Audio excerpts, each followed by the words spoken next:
This case involves the narrow issue of setting aside a default judgment that was entered against father. Good morning. This is a simple motion to set aside filed by the father through testimony and then the attached, or not the affidavits, but the exhibits. It will clearly illustrate that not only was father trying to or not get served, we had to file for a motion for subserve after 6 attempts, but we'll also illustrate directly that he had knowledge in June and August that he was served. He did not want to move forward with his legal proceeding and that he was trying to get money to pay an attorney. And under the Craddock factors, notice and an ability to illustrate a meritorious defense, as well as show that this was not a cause of him just wanting to stick his head into the sand. And this evidence will clearly state that this was him just trying to avoid service, avoid this case. And the only reason he set this motion to set aside is he doesn't feel comfortable with the stipulations that the court entered in November. Thank you. Thank you, counsel. Attorney Griffin, you may call your first witness. Thank you, Your Honor. I'd call Fabian Alvarado. All right, you may proceed. Mr. Alvarado, could you tell the court whether or not you wanted to defend yourself in this case? No, I did not. You didn't want to defend yourself? Oh, yes, I do want to defend myself. Okay. Did you intentionally fail to answer? I mean, did you know that that Ms. Ashley Ayala had filed a lawsuit against you? I had received something in the mail, but it wasn't like nothing to be served. It was like something like that it was being taken off of child support. I'm not sure what it was. I brought it to her, but I never received anything about being served. Okay. Did you know that she was filing a lawsuit against you? No. I mean, well, did you know that she was taking action to file an action against you? Other than that letter, no. Okay. What did the letter say? I'm trying to see if I still have it. It was something about it being dismissed or something like that. Okay. When you were served, or when it is alleged that you were served, what was the method of you being served? From what they allegedly left me? Yes. I'm not sure. They said that they left it like on the door, but I never got anything on a door. Okay. So how did you find out that something had been left on the door? I got it from Ashley, the paperwork that the trial was had already passed or whatever. It had already been finalized. Okay. And what did you ask Ashley at that point? Nothing. I don't really ask many two questions with her. I try to keep as less contact with her as I can.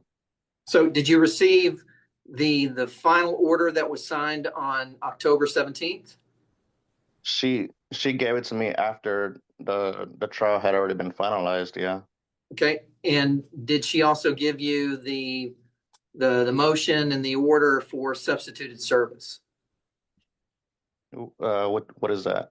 Well, how did you find out that you had allegedly been served by somebody leaving something on your front porch? I had went to another lawyer's office and they told me. Okay. So was that the first time that you learned of that alleged service of process on you? Yes. Okay. If you had known that you had actually been served when that was placed on your porch, would you have filed an answer? Objection, Yes. Leading and compound. Sustain, don't lead. Can you tell the court whether or not you would have filed an answer if you had known you had been served? Yes. Okay. What did you do when you found out that an order had been entered against you? Just started looking for lawyers. Okay. And you hired my firm to file a motion to set aside the default judgment. Is that correct? Yes. Yes. Now, did you have any conversations with Ashley regarding child support and regarding custody of your kids prior to her entering or having the default entered against you? No, You didn't have any conversations with her at all? no, me and her don't really communicate Okay. Did you have other any? than just to exchange the kids Did you text with her at all? on I'm having trouble understanding what you're asking. I'm sorry. Did you have any text communications with her from the time, like prior to the order being, prior to the default order being entered against you? No. Okay.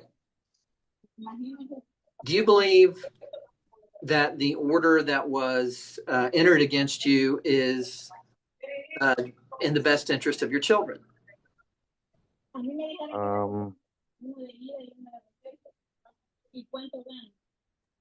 Do you, Hard to say. let me back that up. Do you think that you should have some rights? Oh yes, To, yes. I think I should have more rights to my kids. okay, the order that was entered against you. Do you have? I mean, you've been appointed a joint managing conservator. Is that correct? Yes. But do you have any of the key managing rights of a joint managing conservator? No, I do not. Okay. Do you have the right to make or have any say in the medical treatment of your children, No, I do not. or for a non-emergency invasive medical procedures? No, I do not. What about educational decisions? Do you have any rights under this order? No, I do not. Do you have any rights to enroll the children in school? No, You no, have I do not. You have the right to make decisions concerning psychiatric and psychological treatment. No, I do not. Do you have any right to the early marriage or military enlistment of either of your children? No, I do not. Would you like to participate in making those decisions? Yes, I would. And would you be requesting that the court do that if Yes. you were able to have an actual hearing on the merits of this case? Yes, I do. Okay. Are you currently employed? Currently not. Okay. And were you ordered to pay $800 plus in child support? Yes, I was. I'm sorry, $845 in monthly child support Yes, I was. and $379.46 in cash medical support. Yes, I was. Okay. And how much money are you making on a monthly basis? Right now, very little. I do what I can to make what I can. Do you believe that the child support amount is within the guidelines set out in the Texas Family Code? No, I do not believe that. Would you like the opportunity to present a defense of your case? In Yes. the event that the court sets aside this default order? Yes. Okay. Now you understand that. Well, let me ask you this. Explain to the court where it is alleged that you were served at the house where you reside. They said that it was served to the front door or side door. I'm not sure which door, but it was served just to a door that I'm guessing I never got to see. Did you ever find first of all, is that a door that is used? No, it is not. How do you enter the residence of that house? I entered through the back. Okay. Were you ever apprised of the fact that you had been served with the citation and petition in this case? Say that one more time. Did anyone ever tell you that you had been served with a petition? No. Okay. And did you ever find that on the front porch? No, I did not. Did anyone in your household tell you about any pleadings? No, and left at the front on the front porch of your house. no. Now you understand that Ashley incurred some fees and costs when she proved up this case back on October 17th, correct? Yes.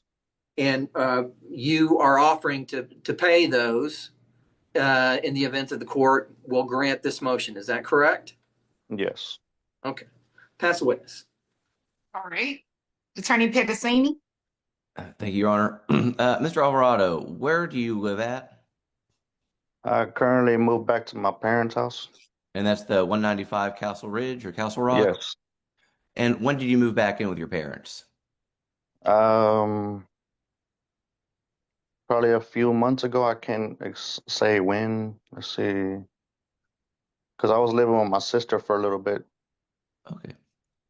We're a few months ago. We're talking in the springtime, summertime.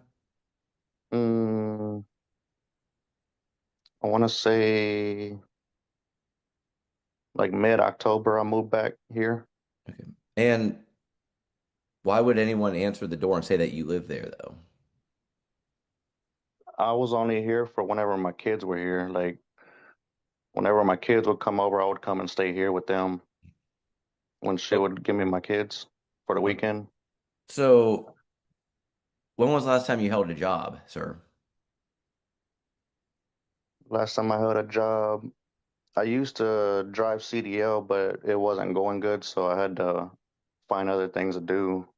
And now it's just been having trouble finding Were, like were, little side jobs to do. were you employed in April of this year or last year? Like, no. Okay. And were you ever at your mom and dad's house during April? Mm, Here and there. Okay. Now, what is your phone number, sir? My phone number is 469 437 1590. All right. May I share my screen, Your Honor? Yes. Okay. Uh, and this, I believe, is marked as mothers one or two, and this is a text message between you and mom. Is that correct, Mr. Alvarado? It looks blurry. I can't see it. Okay. You can't see it, Your Honor. No, I'm on a phone. Your Honor, can you? I think you can zoom in. Okay, we'll try this.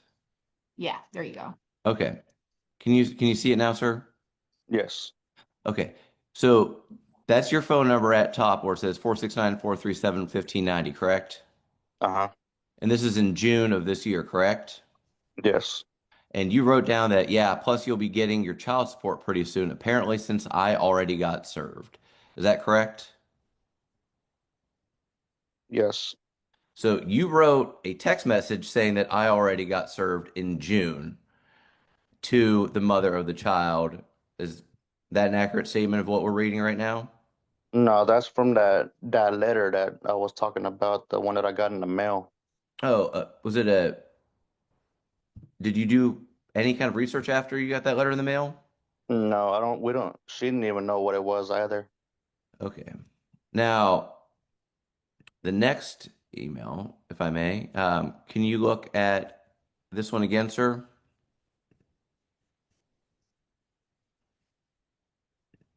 Can you see this? Yes.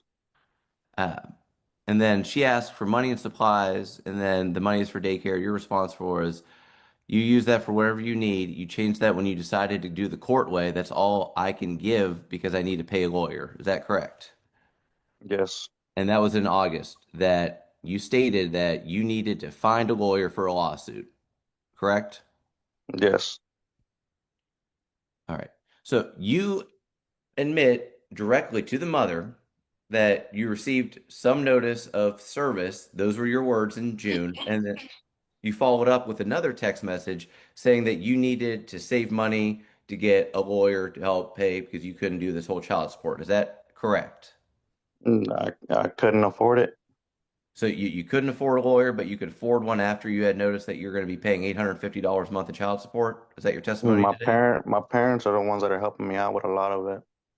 Okay, so why couldn't your parents help you out in August when you knew that you needed to pay for a lawyer?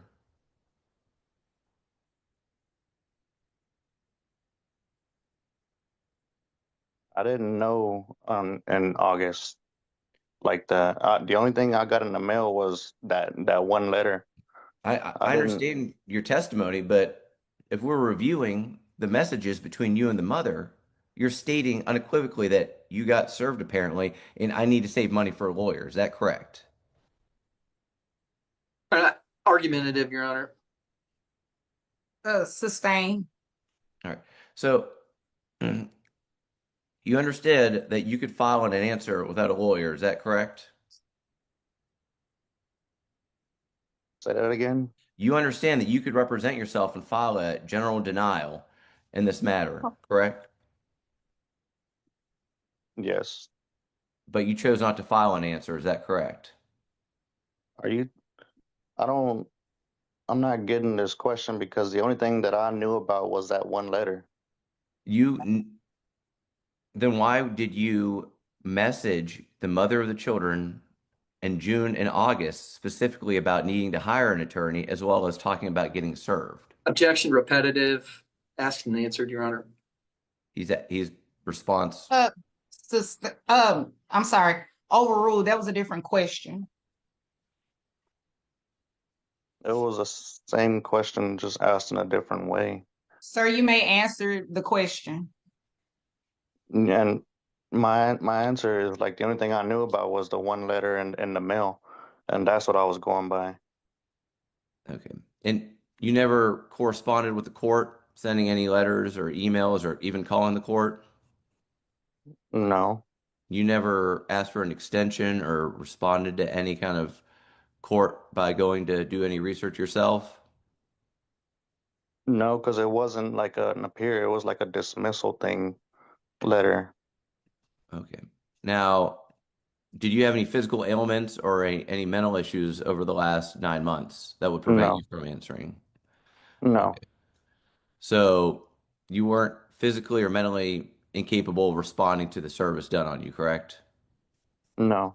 Objection asked. I mean, that's a mischaracterization of the evidence, Your Honor. Sustain as to ask and answer. Okay. And this was your choice to avoid following through in this matter, is that correct? Following through or what matter? This case, this is not the first time that we've filed a lawsuit against you, is that correct, Mr. Alvarado? With my firstborn? Yes. Yes. So And you're familiar with the process, hiring an attorney, going to court, and yes, everything else. And so after you had reconciled with Ms. Ayala and we had dismissed the first lawsuit, you understood the nature of going to court and where it was? yes, Okay. yes. All right. I pass the witness, Your Honor. All right. Redirect. Briefly, Your Honor. How much time do I have, Judge? You have 5 minutes, 5 minutes and 36 seconds. Attorney Petticini, you have 6 minutes and 27 seconds. Thank you, Your Honor. When you say that you know the process, correct? Yes, I do. Okay, and once you are served, you understand that the time clock begins, correct? Yes. And did you ever think that you'd been served? No. Did you ever have any I reason? was never like actually served. Like I didn't know anything about it. Okay. Pass witness. All right. Anything further of this witness? Yes, real quick. And that 195 Castle Ridge is where your parents reside, correct? Yes. And your mom has lived there for ever, basically, more than 5 years. Yes. And she was the one, presumably, that answered the door when the service came out to visit. Mm-hmm. Now, Hold on 1 second. Sir, you have to answer out for the record. Oh, yes. Okay, thank you. and you understand that in our application for a motion for substitute service that they have put 6 different notes around that door illustrating that there was a service necessary and that there was a case pending. Yes, but I wasn't there at the time, so So you had never heard anything from anyone at the house, your mom or any siblings or cousins. no. Okay. And you were never over there in April? No. Well, I was like on the weekends, only when I had my kids Okay, but you didn't have a job and you were just staying where then during that time in with my April? sister. Okay. Now, you hired attorney, Mr. Griffin, in regards to your ability to do a meritorious offense. Is that correct? That you'd like to have this case reopened based on the possibility that you would have a different outcome? Yes, Now, the children reside with Ms. Ayala, is that correct? yes, She makes the decisions on their education. She takes them typically to the doctor's office. yes. You would agree that she is basically the primary decision maker of these children? As far as what the paperwork says, yes. And previous to the fire paperwork, I mean, did you look to enroll these two children? She has them all the time. She never gave me the opportunity to. Okay. All right. I pass the witness. All right. Okay, Attorney Griffin, you may call your next witness. We rest, Your Honor. Okay, Attorney Petticini. Call Ms. Ayala. All right, you may proceed. Good morning, Ms. Ayala. You're the mother of the two children subject to the suit, correct? Yes, sir. And Fabian is the father? Yes, sir. And when did you all break up or move apart? We moved out of the rent house September of 2024. Okay. September 23rd was the last day. And when did he go live with his parents? That day, the September 23rd, he moved And- everything to his mom's. And how do you know that? We would go over there on weekends, and the boys would go over there and they would spend the night with him. And you'd physically go inside the house? Yes. And were his belongings in the house? Yes. Was his bed in the house? Yes. And that was from September 2024 all the way up till today, to your knowledge? Correct. And has he moved out anytime in between to go any other residences? He's never told me. Objection, personal knowledge on that question. And What's the legal objection, counsel? Objection, failure to lay a predicate. She has no personal knowledge of being with him. May I take her on board, Dyer? Yes, you may. Ms. Ayala, were you with Fabian? In September? No, were you with him like after he moved out? Yes, whenever we broke up, it was in November. Okay. When you guys broke up and he moved out, were you with him 24/7? No, we You would don't go know- over there on weekends. You don't know where he was the other times other than when you saw him on the weekends, correct? Correct. And so you don't know where he was living primarily, do you, during that No. time? Okay, pass witness. All right. Counsel, would you like to renew your objection? Yes, she has no personal knowledge of where he lives. So Okay. Sustain as the speculation. all right, I'm gonna go in. So you would take the two boys over to Fabian's house approximately every other weekend, or how many times during a month? Whenever we were together, it was every weekend. Whenever we weren't together, whenever we broke up, it was every other weekend. And so you've gone to this 195 Castle Ridge house every other weekend for the last year approximately? Whenever I drop off the boys, Yes. well, he comes to pick up the boys from the house. Okay. But And when was the last time you went over to that house to pick up the boys or be inside?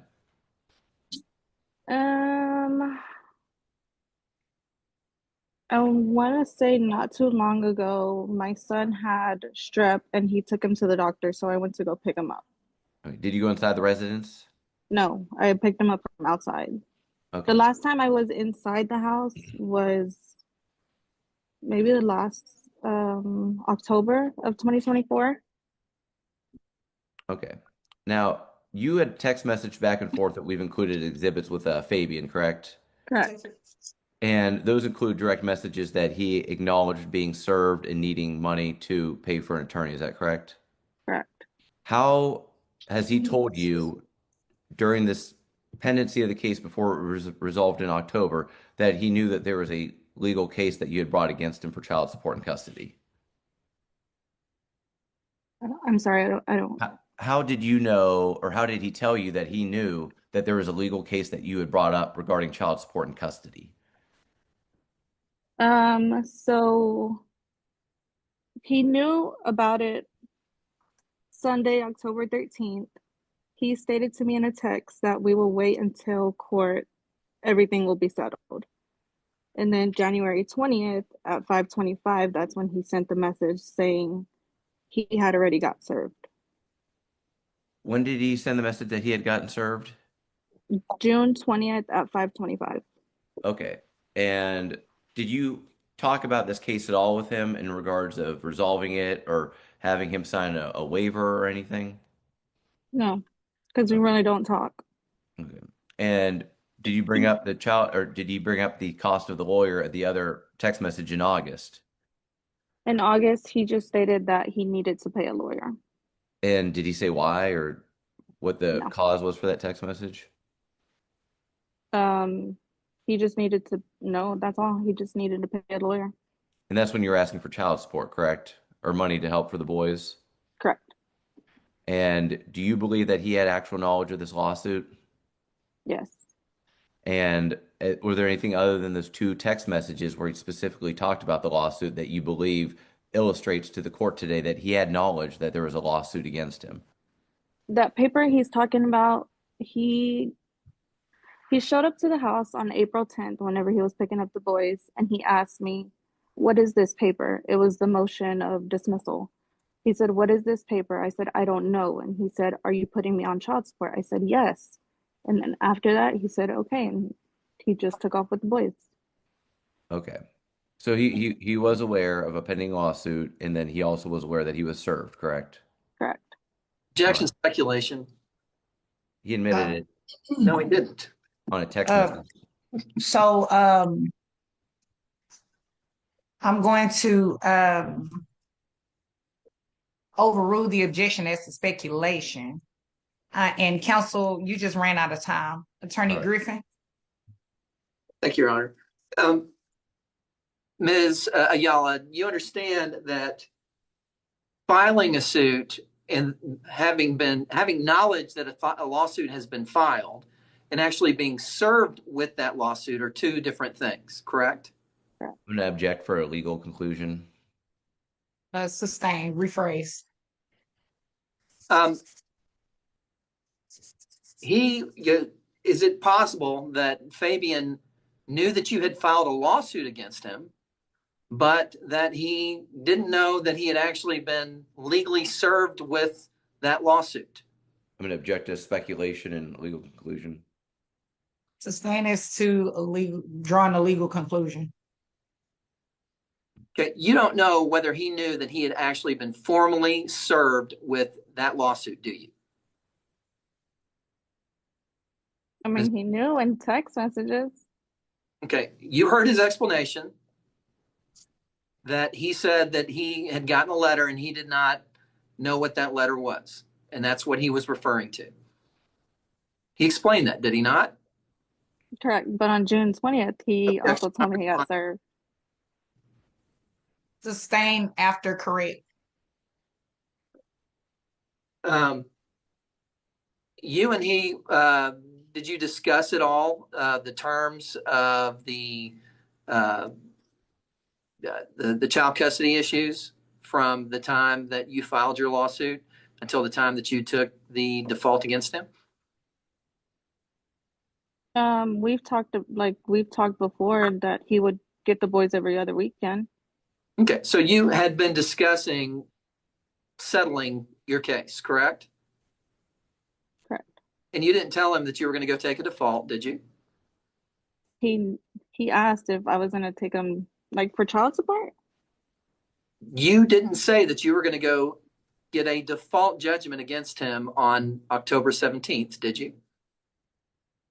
I'm going to object to relevance. Counsel, what's the relevance? Just that he didn't have knowledge of the actions that she was taking. He didn't know that he had an impending threat of being defaulted. Sustain.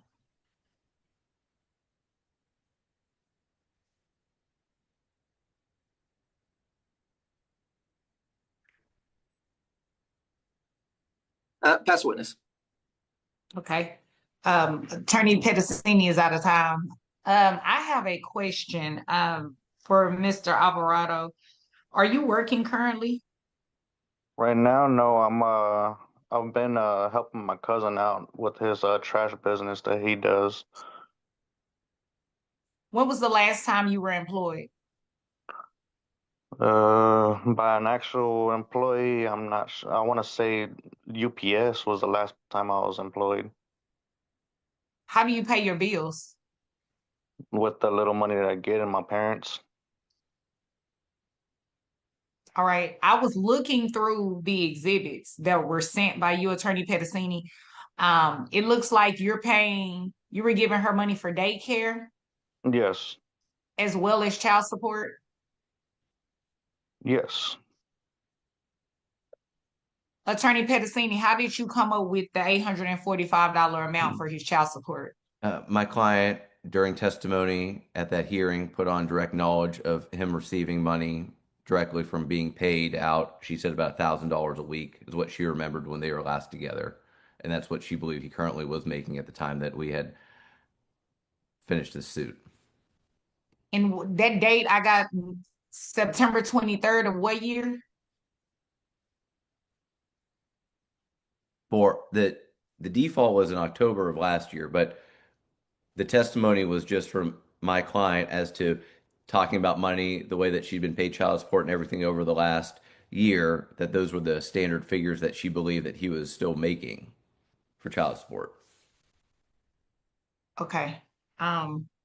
Was the OAG ever noticed to enter? Well, let me back up.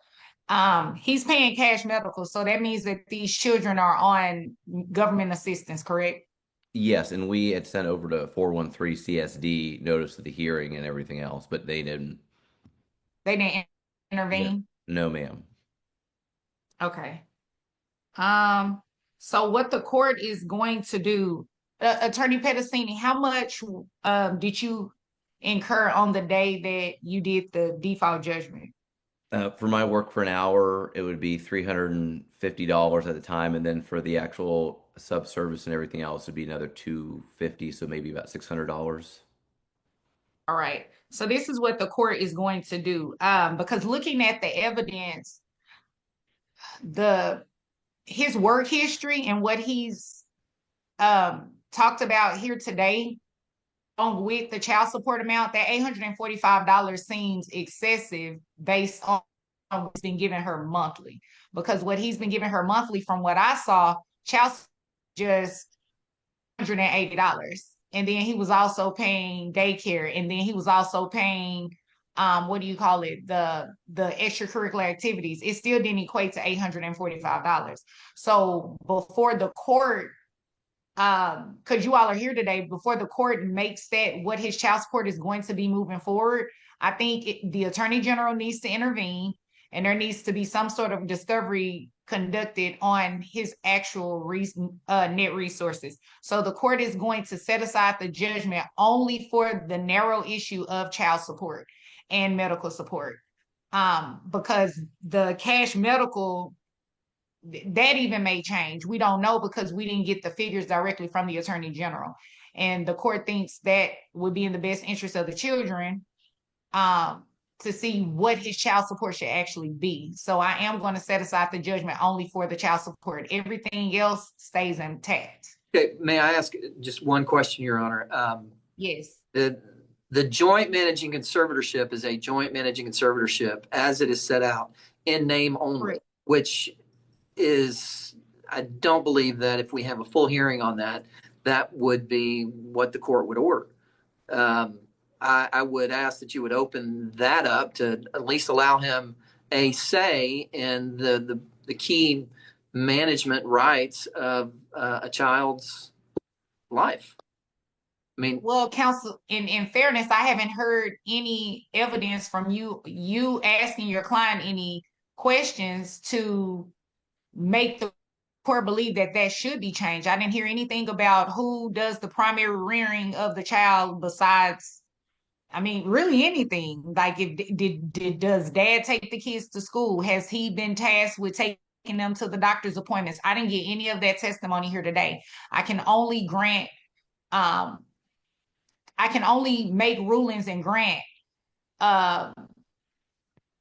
issues based on the testimony that I'm providing. And the only testimony that I've been providing in conjunction with the exhibits would be his child support.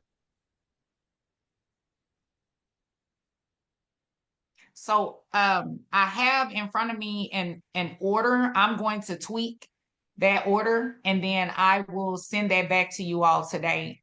And I did forget that the $600 attorney's fees, Mr. Alvarado, since you did offer, if I were to open this case back up, that you would pay those, I am going to order that you pay that $600. How long do you need to pay the attorney's fees? I could talk to my parents and see if they could help me with that. Okay, so I'm doing the order today. I can put it in the order. I can give you 30 days, 45 days. Which one? I'll take the 45-day just to be safe. Okay. And Attorney Pedicini, I'm if I were to do the, what do you call that? If I were to do the Google search and pull you up on the State Bar website, would that be the address that you would want the attorney's fees to be sent to? Yes, it should be the Okay. accurate one. Okay, I will do that, and I will get you all an order out, and then my coordinator will be in touch with a date that you all can have the trial specifically on child support. You may go to mediation is an option, right? In this particular situation, I don't require mediation for a narrow issue like child support, but if you all choose to go to mediation, you can, and agreement on what that amount should be. But otherwise, you all will get a trial date from my coordinator. Thank you, Judge. All right, thank you. Thank you all. Your excuse. And Judge, just to reiterate something, I know that you said you were going to get that signed today, but Yes. plenary power runs tomorrow. So just to apprise the court. Yeah. In this shocking and deeply unsettling domestic violence hearing, a defendant named Marcus Brown stands before Judge Simpson facing serious assault charges after allegedly attacking his girlfriend Sarah in front of their 3 young children, leaving her with a broken nose, 2 cracked ribs, and bruising so severe she required 3 days of hospitalization. The case takes a dramatic turn when Sarah herself arrives in court not as a victim seeking justice, but as her abuser's most passionate defender, telling Judge Simpson that the police report is completely fabricated, that she fell down the stairs and Marcus was actually trying to help her, and that she wants all charges dropped immediately so her family can be reunited. Judge Simpson listens to Sarah's account with visible sadness rather than anger, gently asking her whether she has spoken to a domestic violence advocate, whether she has anyone safe to talk to, and whether she understands that the injuries documented in the hospital report, including photographs of her broken nose taken by the emergency room nurse, are inconsistent with a fall downstairs in ways that medical professionals specifically flagged in their notes. When Sarah insists she knows her own body and her own relationship better than any judge does, Judge Simpson responds with one of the most quietly devastating statements of the entire session, telling her he does not doubt for a single moment that she loves Marcus, that love is never the question in these cases, but that the hospital photographs show injuries consistent with repeated direct blows rather than a single fall, and that his job is not to decide whether she loves him, but whether the community is safe. He maintains the no-contact order completely, keeps the bond exactly where it is, and closes by personally handing Sarah a card for a domestic violence resource center, telling her in the gentlest possible voice that the number works 24 hours a day and that whenever she is ready,